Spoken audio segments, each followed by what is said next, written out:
आप देख रहे हैं जय भारत टीवी। उत्तराखंड में एक बार फिर से मूल निवास की मांग को लेकर एक आंदोलन उठता जा रहा है और जाहिर सी बात है सरकार के लिए ये मुसीबत भरा समय है। विपक्षी दल कांग्रेस की लाइन अभी तक क्लियर नहीं हो पाई है, वो किस राह चलना चाहते हैं ये नहीं पता। सवाल ये है कि मूल निवास की जो मांग कर रहे हैं उत्तराखंड के लोग, उसकी जड़ में क्या है? उसकी जड़ में शायद रोजगार है, या फिर जो पलायन लगातार हो रहा है, जिस जमीन को खरीद कर बाहर वाले आकर बैठते जा रहे हैं, वो दर्द है। ये दो बड़े दर्द छुपे हैं। ऐसे में सवाल ये कि नौकरियां कैसे मिलेंगी उत्तराखंड के लोगों को? समूह ग और घ में स्थायी निवास प्रमाण पत्र के नाम पर जो बाहर के लोगों को लगातार नौकरियां दी जा रही हैं, अभी स्वास्थ्य महकमे की एक लिस्ट भी वायरल हुई जिसमें पता चला कि सारे राजस्थान से। तो इन सवालों को लेकर अब उत्तराखंड बेरोजगार संघ के अध्यक्ष बॉबी पवार एक नई मुहिम चला रहे हैं। उन्होंने अपने संगठन के भीतर इस बात को कहा है कि समूह ग और घ में बाहर से जो लोग हैं उनको जहाँ जहाँ नौकरी मिली है आप उनकी पड़ताल कर रहे हैं। आपको डाटा मिल जाएगा, तब क्या करेंगे? देखिए, पहले तो धन्यवाद आपका, आपने इस अहम मुद्दे को लिया है। अगर मूल निवास की बात की जाए तो ये हमारे प्रदेश के बेरोजगारों को, हमारे प्रदेश के अभिभावकों को, हर एक जनमानस को ये समझना पड़ेगा कि मूल निवास का मुद्दा सीधा सीधा रोजगार से जुड़ा हुआ है। और किस रोजगार से जुड़ा हुआ है? उस रोजगार से जुड़ा हुआ है जो रोजगार आपके बच्चों को मिलना था, परंतु आज आपके बच्चों के बदले का रोजगार कोई और ले जा रहा है। वो इसलिए हो रहा है कि जब बचपन में हम भी पढ़ते थे, हमारा मूल निवास प्रमाण पत्र बना हुआ था। ऐसा क्या हुआ कि मूल निवास प्रमाण पत्र को हटाकर इन्होंने स्थायी निवास प्रमाण पत्र लागू कर दिया। उसमें जब हम उसके तहत तक गए तो हमें ये लगा कि मूल से स्थायी करने में, देखिए, सबसे पहले तो यहाँ की संस्कृति पर वार है, यहाँ की सभ्यता पर वार है, पर उसके बाद जो सबसे बड़ा वार है वो रोजगार पर वार है। रोजगार पर इसलिए वार है कि जो नौकरियाँ आज तक किसी भी प्रदेश में, समूह ग अगर केंद्र शासित प्रदेशों को छोड़ दें और जहाँ पर सेंट्रल गवर्नमेंट का इंटरफेयर रहता है उनको छोड़ दें, तो जो प्रदेश अपने आप में जहाँ की सरकारें होती है, सरकारें चुनकर बनती है, उन जगहों पर समूह ग और घ की जो नौकरियां हैं वो केवल और केवल स्थानीय युवाओं को उनको मिलती है। अगर उत्तराखंड का एक बेरोजगार किसी दूसरे प्रदेश में जाकर, चाहे वो उत्तर प्रदेश हो, हिमाचल हो, आप पड़ोसी राज्यों में जाकर देखिए, आप ग्रुप सी और ग्रुप डी में जो सीधी भर्तियां निकलती है उसमें आप अप्लाई नहीं कर सकते हैं।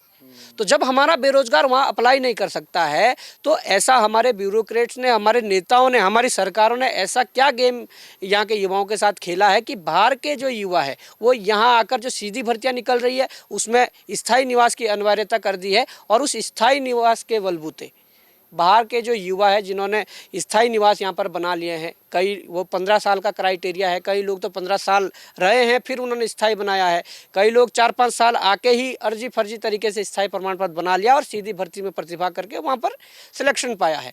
तो सवाल, हाँ, आप जो कह रहे हैं स्थायी निवास तो चाहिए ही ना, वो कैसे बनेगा? वो तो देखिए, मैं कह रहा हूँ स्थायी निवास चाहिए का मतलब क्या है? स्थायी निवास, मूल निवास अलग अलग चीज़ें हैं। यहाँ पर मूल निवास जब होगा, और मूल निवास को जितने भी शासनादेश उत्तराखंड में नौकरियों के लिए बने हैं समूह ग और घ में, अगर उन शासनादेशों में ये संशोधन होता है कि जो समूह ग और घ की नौकरी है वो केवल और केवल मूल निवास के आधार पर दिया जाएगा, तो हमारे लोगों को रोजगार मिलेगा, तो हमारे लोगों के रोजगार सुरक्षित होंगे। परंतु उसमें तो ये लाइन लिखी गई है कि स्थायी निवास के आधार पर मिलेगा, स्थायी निवास अनिवार्य डॉक्यूमेंट है। वो मैंने अभी कहा कि सभी लोग बना ले रहे हैं, फर्जी तरीके से सभी लोग बना ले रहे हैं, पैसा देकर सभी लोग बना ले रहे हैं। तो मैं ये कहना चाहता हूँ कि सबसे पहले तो उन जितने भी शासनादेश उनमें संशोधन हो, और उन संशोधन होकर केवल और केवल समूह ग और घ में यहाँ के युवाओं का ही हक हो, हमारा कहना ये है। अब बात रही स्थायी की, तो हम तो कह रहे हैं कि स्थायी को ख़त्म ही कर दो, स्थायी को ख़त्म ही कर दो, मूल लागू कर दो, दूसरा अस्थायी प्रमाण पत्र एक लागू कर दो। अस्थायी का मतलब है कि कोई यहाँ आ रहा है बाहर से, कोई व्यापार कर रहा है, उसके लिए अस्थायी प्रमाण पत्र दे दो। कोई आ रहा है प्राइवेट सेक्टर में काम कर रहा है, उसको अस्थायी दे दो। कोई आ रहा है कुछ और चीज़ें कर रहा है तो उसको अस्थायी दे दो। पर मूल निवास प्रमाण पत्र के तहत जो मूल निवासियों को जो अधिकार मिलने चाहिए वो अधिकार मूल निवासियों को मिलने चाहिए, ये हमारी लड़ाई है। भाई, लेकिन इसमें एक सवाल ये भी उठता है, लोग इस बात को लेकर भी चर्चा करते हैं कि अगर आप मूल निवास लागू कर देंगे, जो व्यक्ति व्यापार के लिए आ रहा है, चाहे कुछ भी करने के लिए, मान लिया जाए 10 साल पहले या 5 साल पहले वो उत्तराखंड में आए, अब वो यहीं आकर शिफ्ट हो गए हैं, उनके परिवार, ऐसे लोग हरिद्वार में, उधम सिंह नगर में, देहरादून में बहुत हैं। ये मुद्दा राजनीति की भेंट चढ़ा है, आपको लगता है? क्योंकि जब वोट बैंक का सवाल होगा तो पहाड़ों में या उत्तराखंड में कहीं भी मैदानों में भी रहने वाले मूल निवासी ज़रूर हैं, यहाँ उनकी संख्या कम है। और 2000 के बाद जब से उत्तराखंड राज्य बना है, तो ये जो भेड़चाल शुरू हुई है देहरादून में, हरिद्वार में, उधम सिंह नगर में रहने की, वो तो राज्य बनने के बाद ही हुई है।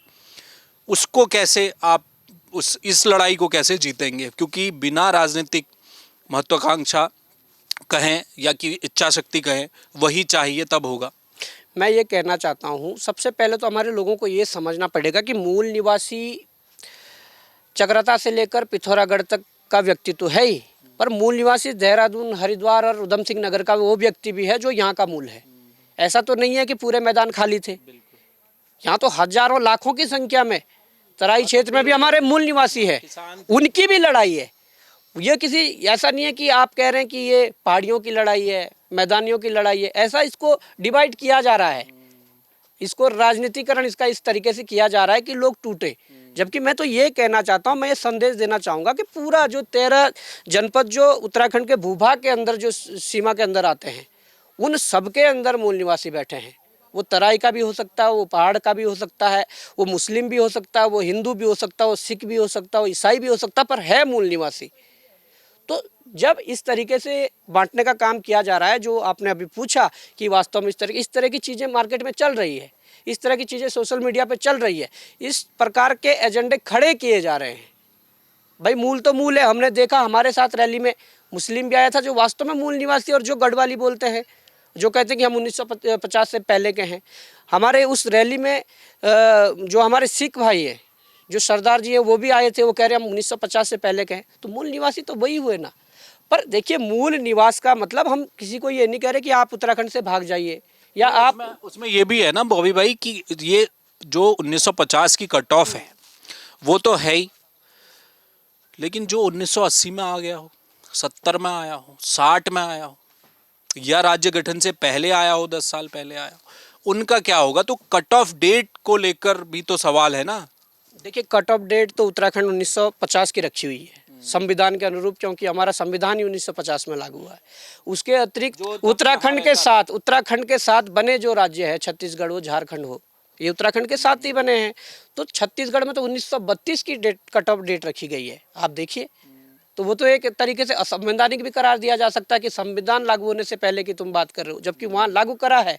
पर मैं ये कहना चाहता हूँ, अगर 1950 जो मूल निवास मांगा जा रहा है, अगर उसमें कुछ ऐसा हो रहा है, प्रदेश के बुद्धिजीवी लोग, प्रदेश के वो लोग जिन्होंने इस प्रदेश को दिया है, प्रदेश के वो लोग जो सक्षम है, तर्क शक्ति जिनकी अच्छी है, जो सोच सकते हैं, जो विचार कर सकते हैं, जो ये जान सकते हैं कि किस प्रकार से क्या रखना है, वो लोग इस पर एक बार विचार करें। 1950, 1980, 85, क्योंकि 85 वाला जो मामला है, 1985 वाला, वो मामला कहीं ना कहीं कोर्ट में भी चल रहा था। वो न्यायालय के उसमें संज्ञान में ये मामला था कि 1985 की जो कट ऑफ डेट रखने की बात है। तो मैं ये कहता हूँ कि एक बार सभी विचार करें, परंतु मूल निवास जरूर करें, क्योंकि मूल निवासी को जो अधिकार, जो हक उसे मिलने चाहिए, वो नहीं मिल रहे, वो धीरे धीरे हाथों से जा रहे हैं। अब एग्जाम्पल के तौर पे मैं एक और बड़ी बात कहता हूँ, सीधी भर्ती में समूह गौ की बात हमने कर दी है, परंतु यहाँ पर जो प्राइवेट ये क्या कहते हैं, जो ये एजेंसियाँ ला रहे हैं और इसमें पूरा प्राइवेट कर रहे हैं, इसमें सबसे बड़ी बात है जो इन्होंने जितने भी विभागों में अभी भर्तियाँ हो रही है, इन्होंने ज़्यादातर आउटसोर्सिंग कर दिया है। आउटसोर्सिंग में कोई भी ऐसा मानक नहीं है कि तुम मूल निवासी को दोगे, स्थायी निवासी को दोगे। उसमें तो उनको तो टेंडर मिला हुआ है। अगर एक एजेंसी को मिल गया कि मुझे 100 बंदे चाहिए, किसी विभाग ने बोल दिए, वो कहाँ से भी उठा ले आएगा। तो कम से कम जो अधिकार मूल निवासियों को मिलने चाहिए, जो अपने घर पर उन्हें चीज़ें मिलनी चाहिए, वहाँ पर हमारे जो अधिकार है, हमारे हकूक़ है, उस पर हमारा अधिकार होना चाहिए। अगर किसी आउटसोर्स एजेंसी के माध्यम से भी लग रहे हैं, तो उसमें सबसे पहले ये संशोधन होना चाहिए कि कंपनी कहीं की भी हो, टेंडर कोई भी ले रहा हो, परंतु वो प्राथमिकता हमारे उस युवा को मिलनी चाहिए जो उत्तराखंड का मूल निवासी है। वो ये हमारी मांग है। जबकि यहाँ पर आउटसोर्स एजेंसियों के माध्यम से संविदा में, पीआरडी, उपनल में भी कई ऐसे लोग हैं जो बाहर से आकर लगे हैं, तो हमारे लोग कहाँ जाएंगे। हमने 2019 में एक मांग उठाई थी और हमने खुली कई टीवी चैनलों में मैंने खुद डिबेट में बात रखी। और यहाँ पर क्या हुआ, उत्तराखंड चिकित्सा परिषद जो है, उस परिषद के उस समय शायद अध्यक्ष थे कोई शर्मा जी थे और कश्मीर के थे। अब बड़ी बात ये देख ली कि उन्होंने पीआरडी के माध्यम से, पीआरडी जो एक उत्तराखंड की अपनी एक संस्था है जिसके माध्यम से पद भरे जाते हैं, उसके माध्यम से जम्मू कश्मीर के युवाओं को वहाँ पर नौकरी पर लगा दिया है। कितनी बड़ी बात है। हम तो ये कह रहे हैं कि भाई तुमने तो आउटसोर्स तो छोड़िए, तुमने तो इसमें भी वो कर दिया है, पीआरडी के माध्यम से जहाँ स्थानीय युवाओं को लगना चाहिए तो उन्हें लग दिया। जब हमने आवाज़ उठाई तब जाके वो लोग बाहर हुए जिन्होंने स्थायी पता सबसे बड़ी बात, स्थायी निवास प्रमाण पत्र उन्होंने दिया होगा और स्थायी पता उन्होंने बल्लीवाला का या बल्लीपुर का दिया था। तो ये चल रहा है। ना जाने इस प्रदेश के अंदर कितने विभागों में कितने ऐसे लोग हैं जो समूह ग और घ में फर्जी प्रमाण पत्रों के जरिए बैठे हुए हैं। और इसके लिए हमने पहल भी शुरू की है। हमने अपने जो हमारे महासचिव है उत्तराखंड बेरोजगार संघ के, उनको निर्देशित भी कर दिया है कि ऐसे चीज़ों का जो है वो डाटा इकट्ठा किया जाए और उसको खंगाला जाए और उसके एक कमेटी गठित करके आप 45 दिन के अंदर कम से कम एक कुछ जो डाटा आपको मिलेगा उसको एक बार ले आएँ और उस पर फिर विचार करेंगे कि किस तरीके से आगे विभागों के अंदर जो फर्जी प्रमाण पत्र, स्थायी निवास प्रमाण पत्र को लेकर नौकरियां कर रहे हैं उन पर कैसे कार्रवाई की जा सकती है। वो डाटा आने के बाद सरकार से भी बात की जाएगी। बिल्कुल महत्वपूर्ण होगा ये डाटा अगर निकल कर सामने आता है तो पता चलेगा समूह ग घ में कितने ऐसे लोग हैं जो बाहर से हैं और स्थायी निवास प्रमाण पत्र यहाँ जुगाड़ कर उन्होंने नौकरी पा ली है।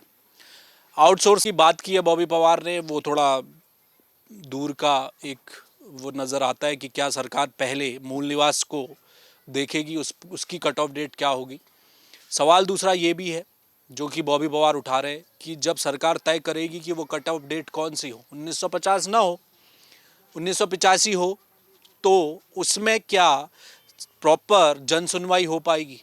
समाज के वो लोग जिन्होंने उत्तराखंड के लिए भले ही राज्य गठन के लिए लड़ाई लड़ी हो, शिक्षाविद हों, पर्यावरणविद हों, या इस उत्तराखंड के रहने वाले वो लोग, मूल लोग जो उत्तराखंड के बेहतर की कल्पना कर सकते हैं, बेहतर उत्तराखंड को बनाने के लिए कोशिश करते रहे, उनकी भागीदारी होनी चाहिए मूल निवास प्रमाण पत्र की कट ऑफ डेट को लिए। ये भी एक बड़ा सवाल है। अब देखना ये है जिस डाटा को बेरोजगार संघ इस समय खगाल रहा है वो बिल्कुल आई ओपनिंग होगा कि अगर बाहर के लोगों को उत्तराखंड में नौकरी मिल रही है, कहाँ मिल रही है, कब मिली है और कब से वो नौकरी कर रहे हैं, इसको मुद्दा आने वाले समय में बेरोजगार संघ बनाएगा। कैमरा मैन मयूर उपाध्याय के साथ हिम्मत, जय भारत टीवी।